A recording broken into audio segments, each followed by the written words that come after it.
हाँ, तो जिस तरह के घर में बहुत बड़ा टर्न और ट्विस्ट हो रहा है सोनम जी, बेसिकली रक्षम का रूप देखने को मिल रहा है, जो रूप साधारण था आज वकाल बन चुका है। क्या बोलना चाहते हैं सोनम, आपसे जानना चाहते हैं। सीन में बस यही हो रहा है कि अभी हम मतलब भूरा चौहान रक्षम और सोनम दालमिया हाउस में आ चुके हैं और देख रहे हैं कि सारा का सारा दालमिया हाउस अभी इनके नाम हो गया है, तो चौहान हाउस हो गया है अब। और जस्ट सेलिब्रेशन शुरू होने ही वाला होता है कि सावी आ जाती है और सारी चीज़ें क्वेश्चनिंग करने लग जाती हैं और फिर उसके बाद रक्षम उसे घर से बाहर निकाल देने की कोशिश करते हैं। उसके बाद आगे क्या होता है बताइए रक्षम भाई, क्या टर्न और ट्विस्ट कर रहे हैं आप, सॉरी। क्या मतलब गेम प्लान क्या आपको कामयाब हो पाते हैं सावी को घर से बाहर निकालने कोर्स में हम लोगों की पूरी जो मेरी चाल थी वो तो पूरी सक्सेसफुल हो चुकी है। इसमें सोनम ने मेरा साथ दिया है। तो पहले जितना मैं फोर्सफुली कोशिश कर रहा था नित्यम से कंपनी लेने के लिए, तो वहाँ पे मैंने अपना थोड़ा प्लान चेंज किया, प्यार मोहब्बत से एक हमला करवाया जिसमें उनको बोला कि मेरे सर पे ही चोट आनी चाहिए। तो प्यार मोहब्बत से मैंने कंपनी अपने नाम करवाई, ये दिखा के कि मैं अपनी जान भी सेक्रीफाइस कर सकता हूँ नित्यम के खिलाफ। तो ये मेरी चाल ही थी और कहीं ना कहीं आज कामयाब हो गए। कामयाब हो गए। कंपनी तो ऑलरेडी मेरे नाम पहले हो चुकी थी, बट मैं चाहता था कि कोई भी चीज़ जो नित्यम से जुड़ी है, जो वेदिका माँ से जुड़ी है, इवन घर की कार तक भी, मैंने सब कुछ उनसे छीन लिया। आपका पापा जो कहीं गायब था, आपने छुड़ाया है अभी तक? आपने बोला पापा से भी लास्ट टाइम बोला था अपने पापा से मिला हो, आप बोले थे वो क्या वो मिले या निकाले? नहीं, पापा घर में है। पापा को मैं ये घर मैंने पापा के लिए लिया था क्योंकि पापा ने अपना जो जीवन है, आधा जीवन तो 27 साल उन्होंने जेल, 14 साल उन्होंने जेल में गुजारे। उसके बाद पुराने एपिसोड्स में आपने देखा होगा कैसी गंदी सी जगह पे वो रह रहे थे। तो एक बेटे का अपना एक कर्तव्य होता है अपने पापा के लिए कि एक उनको ना बहुत अच्छा लाइफस्टाइल दिया जाए। तो यही है, तभी मैंने ये जो अपनी कंपनी का नाम भी चौहान एंड सन्स किया हुआ है। और अभी मैं भी आगे दालमिया हाउस को भी चेंज करके हम लोग चौहान हाउस करने वाले कर हैं। दिया ऑलरेडी। हाँ, तो मतलब हो गया। हो गया, इनके आदमियों ने काम कर दिया। मतलब आपके लिए सोनम कितने लकी है जो आप जो मकसद में चल रहे हो, हर कदम पे आपका साथ दे रहा है और अच्छा हो बुरा हो भला हो, उनका भी वही मकसद था। सोनम का तो मकसद ये था कि कभी भी मतलब वो दालमिया को परेशान नहीं करना चाहती थी, वो सिर्फ ये चाहती थी कि सावी की प्रेजेंस ना हो इस घर में। अभी इनका बदला ये था कि इनको दालमिया से बदला लेना था, उनको सबक सिखाना था और मेरा ये था कि चलो अगर मैं इनका साथ देती हूँ तो लगे हाथ सावी भी घर से बाहर चली जाएगी। तो सोने पे सुहागा हो गया और सारी चीज़ें सोनम और रक्षम के फेवर में वर्क कर गई और विन विन सिचुएशन हो गई सोनम रक्षम के लिए। तो सोनम रक्षम तो काफ़ी खुश हैं। ऑफिस में जो हुआ वो किरण बताएंगे। किरण भाई, जरा मैं देखा है उद्घाटन होता चौहान इंडस्ट्री उद्घाटन, आप चुपके से कुछ देख रहे थे, वो क्या था मामला, थोड़ा बताएंगे? सर चुपके मैं ये देख रहा था कि जो मेरे को जॉब से निकाला गया है, जो मैं परेशान घूम रहा हूँ, एंड मैं चुपके ये देख रहा था कि मेरे सर जो थे दालमिया सर, उनका नाम चेंज करके चौहान एंड सन्स कर दिया गया कंपनी का नाम, and that's very shocking for us. So वही मैंने देखा, वही अब जाके जो आगे आप एपिसोड्स में देखेंगे कि बोर्ड्स भी उतर जाते हैं, सब कुछ चेंज हो जाता है, उसके बाद चीज़ें बहुत एस्केलेट कर जाती हैं बहुत ज़्यादा। तो बाकी इन्होंने जो किया है वो सक्सेस हो गया। एंड सबसे ज़्यादा दुख इस चीज़ का किरण को ही हुआ है, मतलब अपार्ट फ्रॉम द फैमिली किरण को ही सबसे ज़्यादा दुख हुआ है क्योंकि वो जुड़ा है फैमिली से, काफ़ी ज़्यादा जुड़ा है। तो ठीक है, लेट्स सी क्या होता है, अब देखते हैं क्या। इतना साल से आप काम कर रहे थे, अगर रक्षम चाहे आपको डबल सैलरी डबल पैसा कुछ दे दे तो मन कहीं डोल होकर इनकी तरफ तो नहीं आ जाएंगे?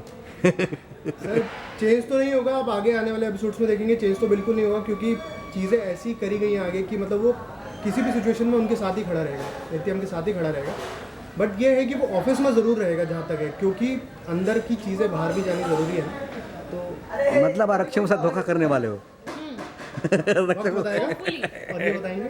आखिरी में रक्षम भाई, आप इस ट्रैक में शुरुआत कर रहे हैं तो बहुत ही वंडरफुल है। मतलब देखा जाए तो स्टार्टिंग में इस तरह नहीं लगाते जैसे फैलोगे आप रायते की तरह, आप बिल्कुल रायते की तरह फैल चुके हो आप।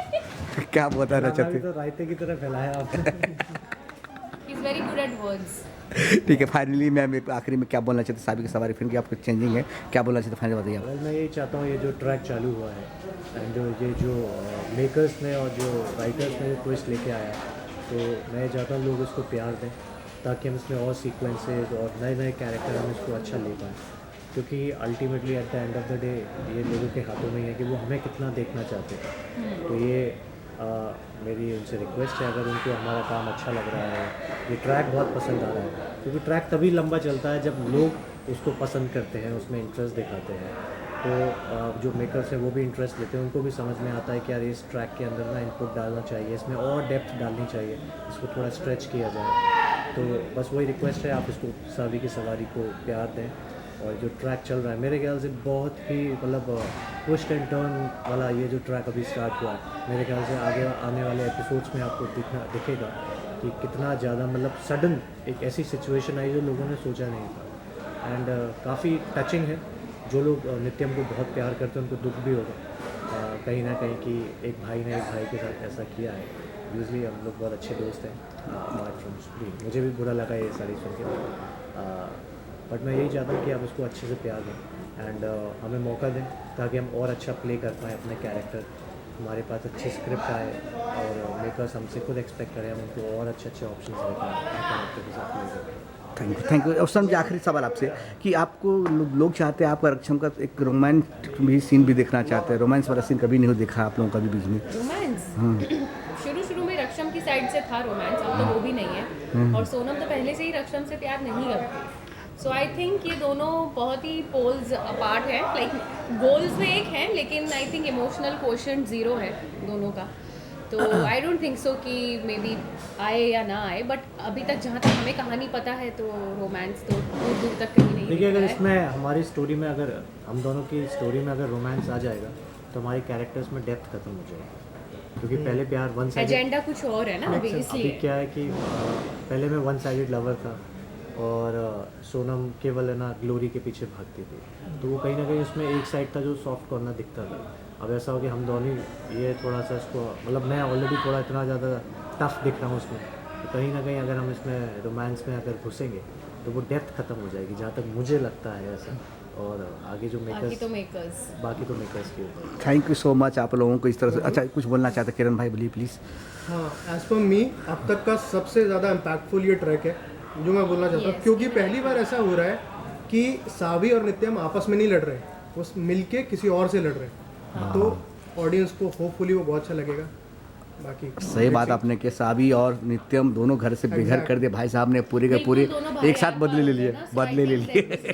track and we all are enjoying our performances because I think Raksham's character now, as in अभी जो रक्षम का character है, it has a lot of variations, lots and lots of layers and सच में and he's doing good also। मतलब पहला होता है ना कि कोई अगर नया नया आया है शो में तो थोड़ा कैरेक्टर पकड़ने में भी वक्त लगता है, पर आई थिंक इन्होंने बहुत ही जल्दी ग्रास्प कर लिया कैरेक्टर को and he is doing justice to it. Thank you so much, thank you so much, thank you.